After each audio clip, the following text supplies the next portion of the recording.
আইপিএলে আসরের শুরু থেকে দারুণ ফর্মে ছিলেন বাংলাদেশের কাটার মাস্টার মুস্তাফিজুর রহমান।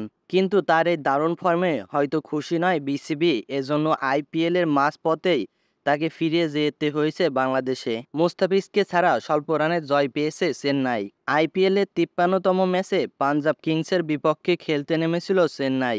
এর আগে ৩৯তম ম্যাচে পাঞ্জাব ও চেন্নাই খেলতে নেমে পাঞ্জাবের কাছে চেন্নাই হেরে গিয়েছিল। তবে এবার প্রতিশোধ নিল চেন্নাই সুপার কিংস, যেখানে পাঞ্জাব কিংস এই ম্যাচে টসে জিতে চেন্নাইকে ব্যাটিংয়ে আমন্ত্রণ করেন। চেন্নাই ব্যাট করতে নেমে ব্যাটিং ভরাডুবিতে ঢুকেছিল।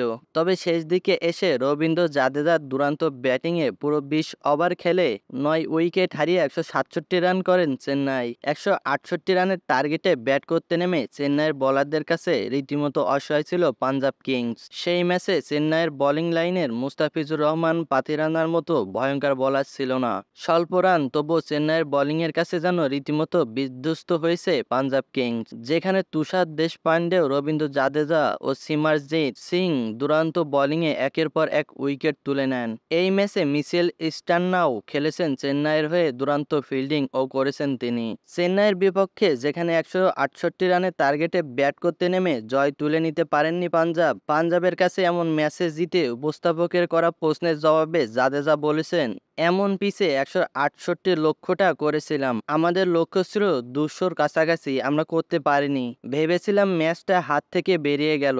কিন্তু আমাদের বোলাররা দারুণ বোলিং করেছেন, ফিল্ডিং অসাধারণ হয়েছে।